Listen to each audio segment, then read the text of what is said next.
Hey guys, so I wanted to pretty much rant on something I've already pretty much talked about, but that's just the lack of AA games.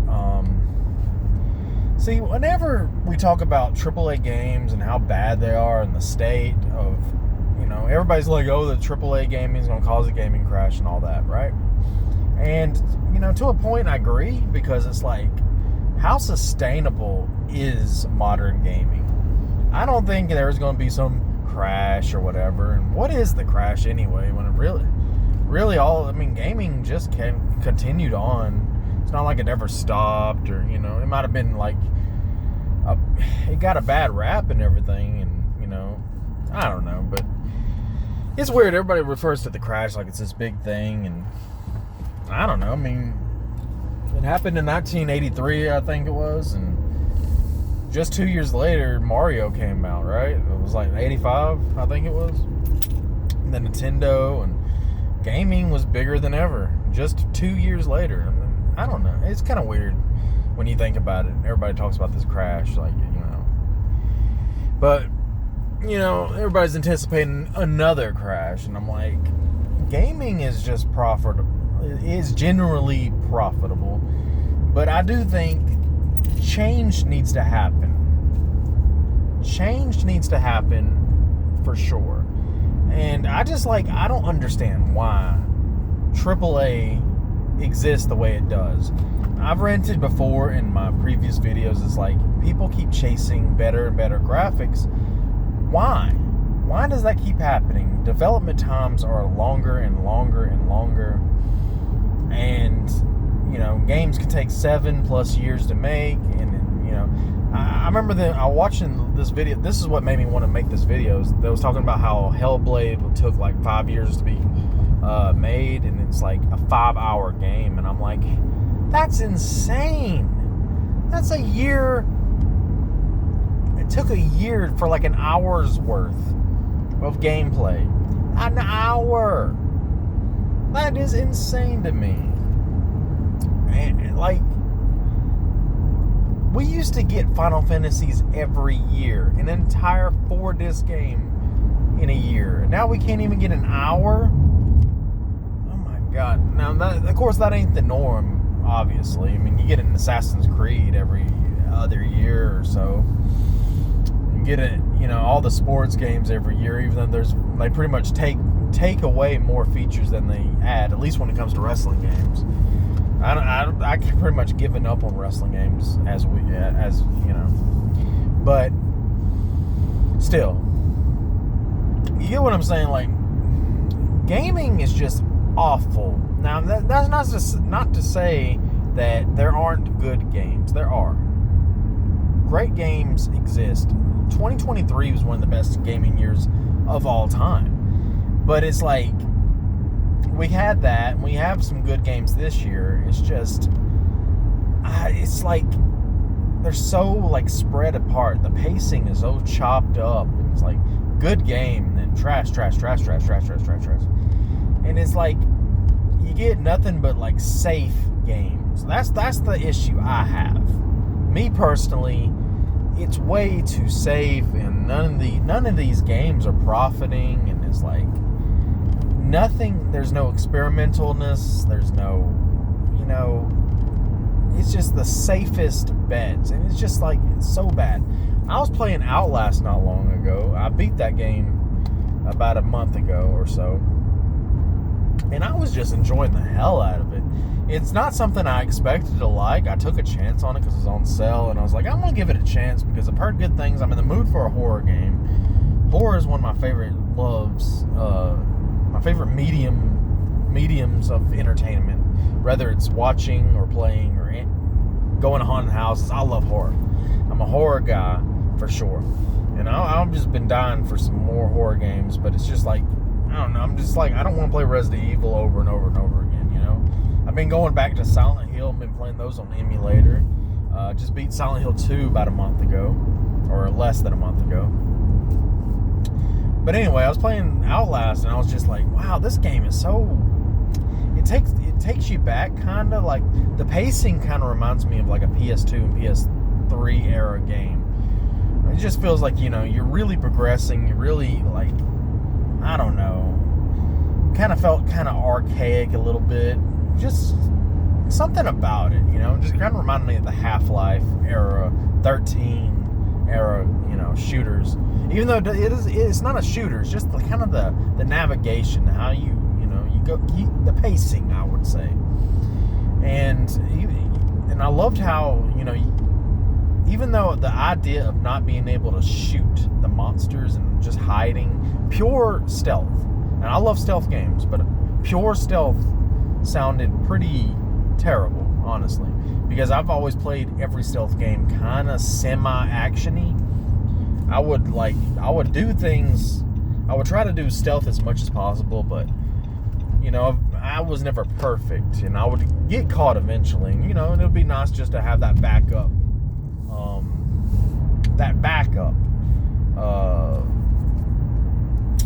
option of shooting whoever sees you, and minimalizing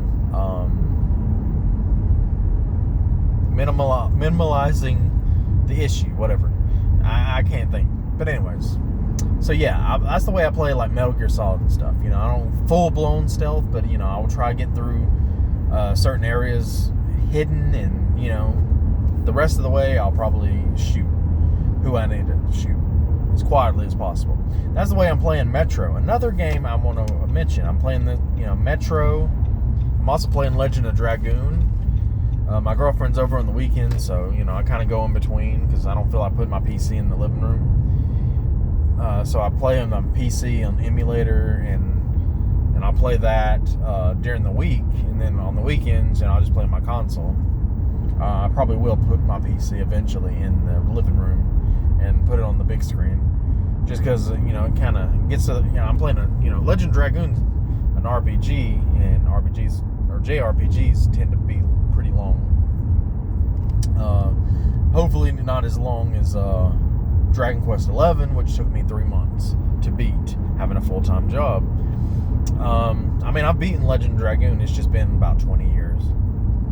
So yeah, definitely looking forward to playing more of that. Hopefully I'll play it today, but today is Monday Night Raw, even though it's Tuesday, but I watch it the day after. I got Sling Blue. I'm trying that out since Hulu just went up on prices again, and SmackDown is no longer available on Hulu. So it might eventually come, since they just switched from Fox to USA. But for now, I'm just trying out Sling. I haven't had cable since 2009. So this is my first little stint into the cable type service, not counting like Pluto and stuff like that.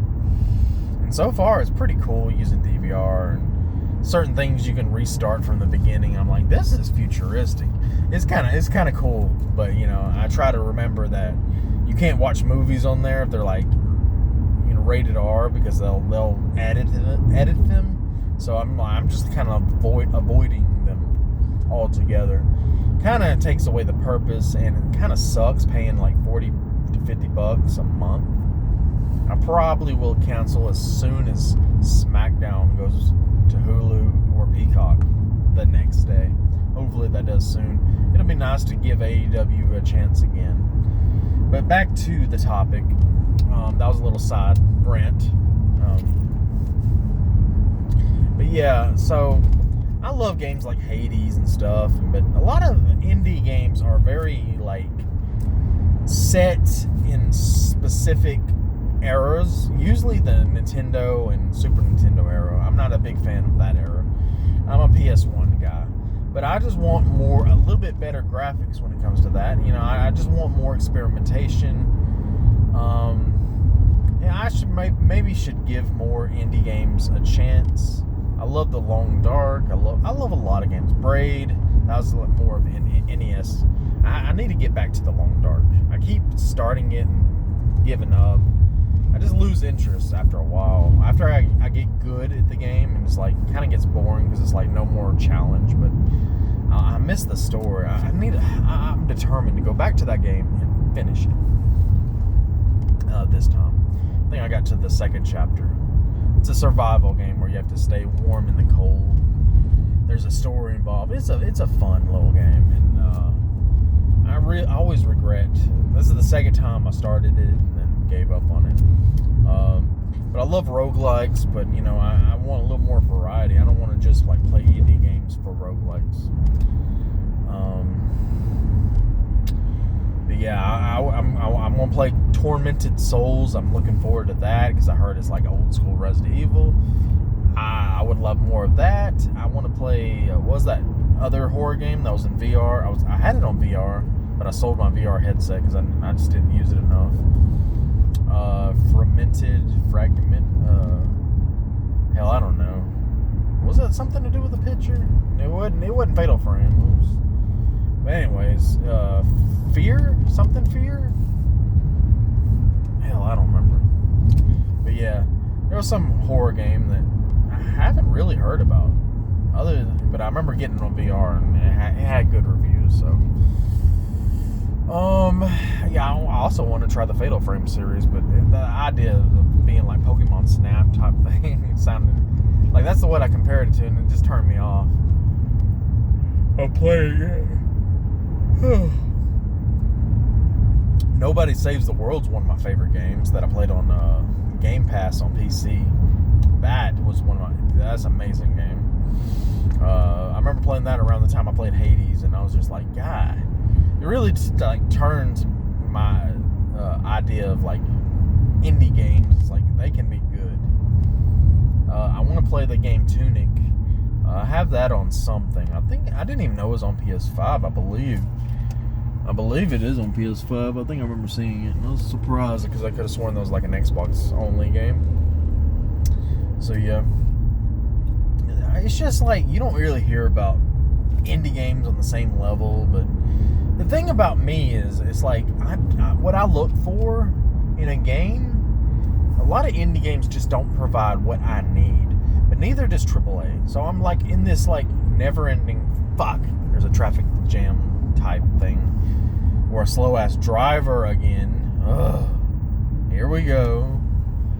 It's already a 40-minute drive home every day. I have to deal with these slow-ass drivers. Probably Amish. Oh, I see an Amish person. We have Amish around here. Yeah, there's a horse on the side. It was probably them keeping up traffic. And I waved at you like I'm nice to you. They're probably not. They're nice people, but God, them being on the road with their horse and wagon is just so irritating because they go so slow, and some of them don't get to the side. But anyways, but yeah, it's like playing like a budget type. A lot of these JRPGs are like the example I come to think about when it comes to like what I look forward to. It's like playing Final Fantasy 9 or any Final Fantasy. The comparison is night and day. Hell, even playing Dragon Quest 11, I don't know. I guess that is still a good example. Like the budget difference, like playing a Tales game. At least I can't tell you about the other Tales games, but Xillia, when I played it, felt so low budget and so like I just got nothing from it. And a few of the other obscure the fuck? Oh shit, that's an animal. I thought I was gonna run over something huge. Anyways, yeah, but when I played Tales of Xillia back in the day on PS3, I just remember feeling like this is just like it just felt so formulaic and like it played it safe. Ni no Kuni's the last Ni no Kuni, and eventually I did get into Dragon Quest 11 this time around. When I first played Dragon Quest 11, I was like, just felt way too safe. And it's like, that's why a lot of indie games, I feel like, not necessarily, they experiment, but like, I don't know, it's just like, in style, I don't know, it's just, I don't really feel like they truly innovate. Like a AAA game, when they innovate, they really innovate. It's too few and far between. But there's experimentation in indie games. It's just not what I look forward to. And so whenever somebody's like, whenever I'm bitching about like AAA games or anybody else is bitching about it, and then somebody in the comments is like, well, why don't you try some indie games? And it's like, that's not really a true cure. That's not a true solution for the issue. But just because of what we look for in games, indie games are just like, I don't know. Some of them are really good and innovative. Like Plague's Tale. Like, I feel like I'm more looking for AA games. Like Plague's Tale, I feel like it's like a AA game. Hades is probably more of a AA game than an indie. I feel like Outlast was a AA game. These games that they feel like they're competent, they can compare to. I think Control was considered, and maybe Alan Wake was considered AA. But you know what I mean? Like, just like, don't spend all this damn money on these, games. Just like make a decent little, action game or turn-based game. I miss Final Fantasy being turn-based so much, and it's like, that's impossible because the budget's so damn high. And it's like, why is the budget so high? Make it to where, oh hell, the fair just opened. That's pretty cool. I've been seeing them build the fair. Oh, that looks kind of scary. Oof. I wish I can go on some roller coasters and stuff, but I can't handle it. My stomach can't handle it, man. Yeah. Man, that's one of my dreams, is like being able to handle some of these rides, but my stomach, it just, my girlfriend, she likes roller coasters.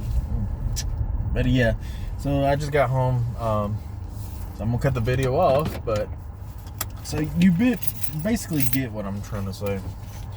Is like, I wish there was more, more games coming out, and it's just like, it feels like nothing ever like, it just feels like nothing but sequels, and like, and whenever a game does come out, it takes like 7 years. It's like, why haven't we gotten a Grand Theft Auto in between 5 and 6? Like, seriously, like, we could have been having like 50 of them at this point, it feels like, And it's like, they don't have to innovate. Why haven't we gotten, like, we should have gotten every Elder Scrolls continent done at this point. And yet, we're waiting for the next. I remember when Todd Howard was interviewed about Elder Scrolls, and he's like, the technology doesn't exist. And I'm like, who gives a shit?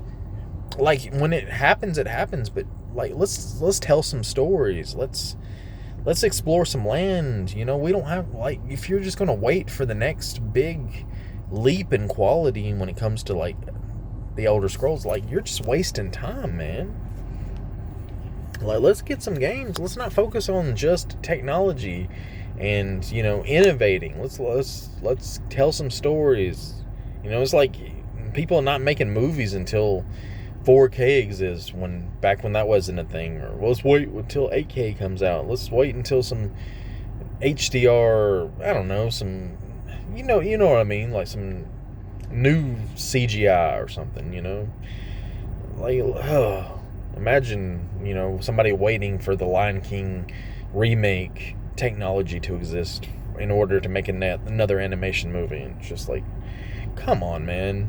Just create. It's like, people are so hell-bent on the technology side. And I get it. That's cool when it happens, and technology, but technology has been so slow. All we get is ray tracing and crap like that, and frame rate boosts. People, I just wish developers were just like, be more realistic and just innovate. Because it's like, if you're just going to wait on the technology, all you're doing, like, you're going to be like, you're just going to be stagnant, and you're just going to, how many Skyrims are we going to get in between now and then you have a game like Starfield come out, and it's just like, meh. And it's like, you could have been making so many games that, that might give you more ideas for Starfield. But instead, you're just waiting and waiting and waiting. It just pisses me off, man. I got a lot to say, but I'm scatterbrained, so I'll probably make more videos on the subject, but, like I said, I'm kind of, this is the way I make videos, where I'm just, like, throwing everything out there, and my brain is all over the place. But, all right, guys, let me know what you guys think, and what do you feel like would be the solution for the gaming industry? Them chasing, the developers chase trends instead of creativity. That's what I said in one of my comments on Facebook about something recently, and it just gets on my nerves. It was about the them closing that Concord game down, and it's like, yeah, because they're just keep chasing the whole, live action, what's popular thing. And Overwatch was popular, but that's been outdated for years. God, gets on my damn nerves, man. Alright, guys. They've really upgraded. Anyway,